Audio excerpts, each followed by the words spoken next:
Assalamualaikum warahmatullahi wabarakatuh. Salam sejahtera bagi kita semua. Om Swastiastu, Namo Buddhaya, salam kebajikan.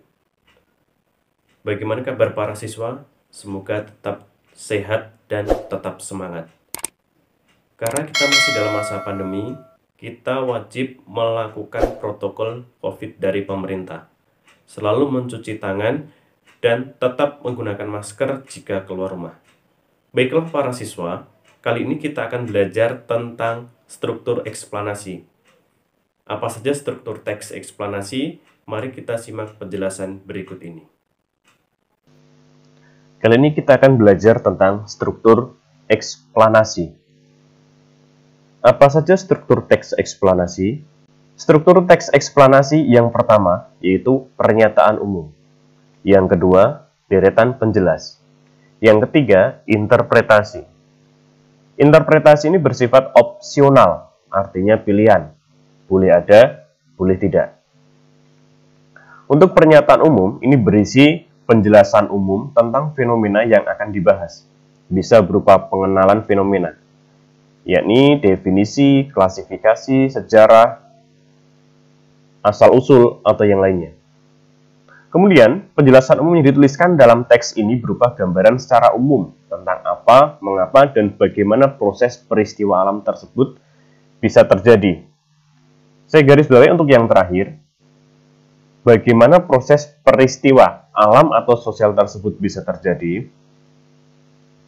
Ini hanya penjelasan secara singkatnya. Secara detailnya itu nanti akan ada pada bagian penjelasnya. Sehingga pernyataan umum ini hanya berisi tentang gambaran umum saja. Boleh definisi, klasifikasi, sejarah, asal-usul, atau mungkin bagaimana proses ini terjadi tapi hanya secara ringkasnya. Sekarang kita masuk ke deretan penjelas. Deretan penjelas ini berisi tentang penjelasan proses mengapa fenomena tersebut bisa terjadi atau tercipta. Dan bisa terdiri lebih dari satu paragraf.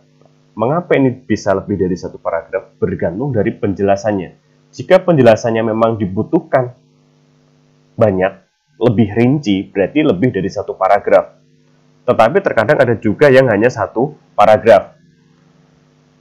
Deretan penjelas mendeskripsikan dan merincikan penyebab dan akibat dari sebuah bencana alam yang terjadi.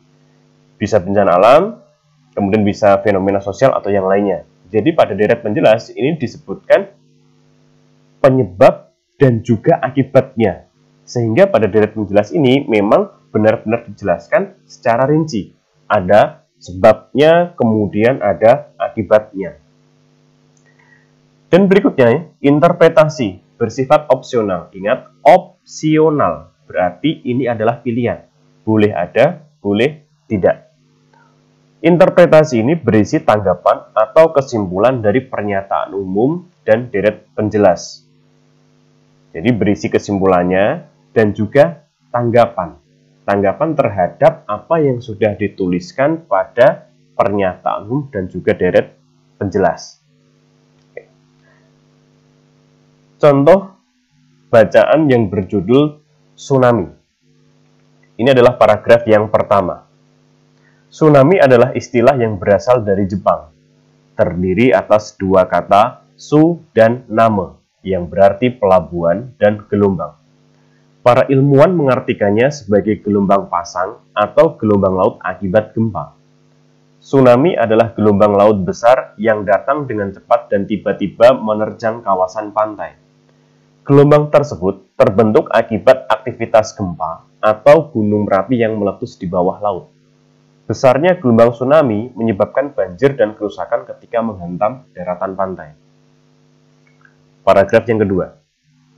Pembentukan tsunami terjadi saat dasar laut permukaannya naik turun di sepanjang patahan selama gempa berlangsung. Patahan tersebut mengakibatkan terganggunya keseimbangan air laut. Patahan yang besar akan menghasilkan tenaga gelombang yang besar pula. Beberapa saat setelah terjadi gempa, air laut akan surut. Setelah surut, air laut kembali ke arah daratan dalam bentuk gelombang besar. Selain itu, pembentukan tsunami juga disebabkan oleh letusan gunung Merapi di dasar laut. Letusan tersebut menyebabkan tingginya pergerakan air laut atau perairan di sekitarnya. Semakin besar tsunami, makin besar pula banjir atau kerusakan yang terjadi saat menghantam pantai. Paragraf ketiga. Tsunami memang telah menjadi salah satu bencana yang menyebabkan kerusakan besar bagi manusia. Kerusakan terbesar terjadi saat tsunami tersebut menghantam permukiman penduduk, sehingga menyeret apa saja yang dilaluinya. Oleh karena itu, kita harus selalu waspada dan mempersiapkan diri menghadapi bencana ini. Namun, kita tidak perlu khawatir karena tidak semua tsunami membentuk gelombang besar. Selain itu, tidak semua letusan Gunung Merapi atau gempa yang terjadi diikuti dengan tsunami. Itu tadi adalah contoh teks eksplanasi yang berjudul tsunami. Sekarang, mari kita analisis. Pernyataan umum. Pernyataan umum ini ada paragraf 1. Mari kita perhatikan. Kalimat pertama, tsunami adalah istilah yang berasal dari Jepang. Penggunaan kata adalah ini termasuk kopula. Masih ingat kopula ya? Yang termasuk kopula misal adalah, merupakan, yaitu, yakni. Apa fungsi kopula? Fungsi kopula untuk memberikan definisi atau pengertian. Kalimat kedua, para ilmuwan mengartikannya sebagai gelombang pasang. Kalimat kedua juga masih memberikan pengertian dari ilmuwan. Yang ketiga, gelombang tersebut terbentuk akibat dari aktivitas gempa.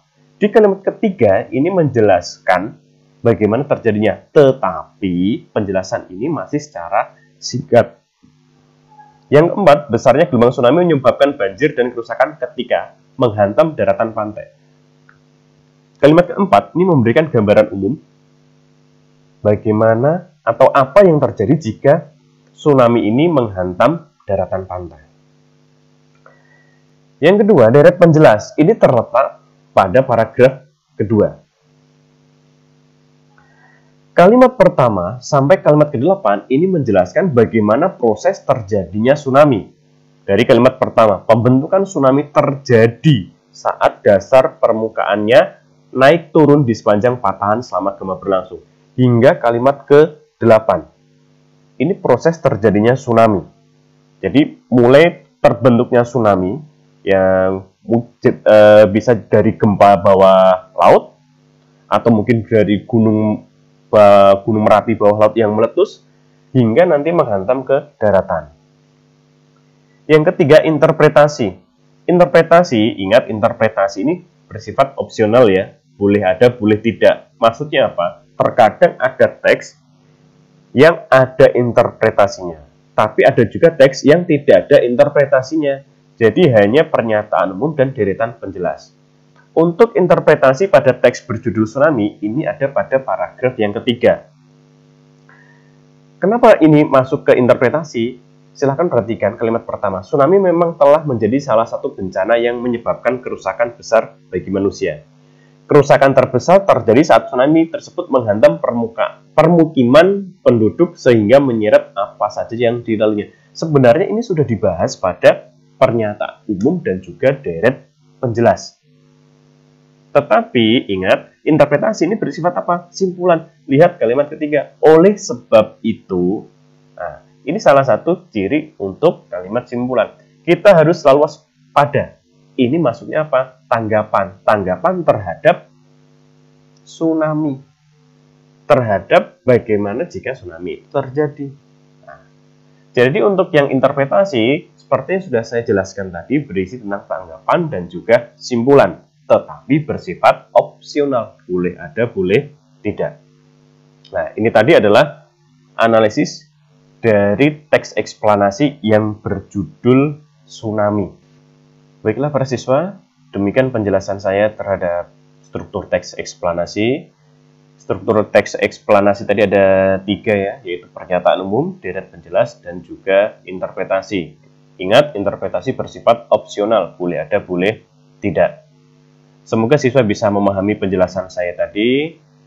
Tetap semangat, jaga kesehatan, jaga kondisi, jangan lupa belajar, dan salam Nusantara.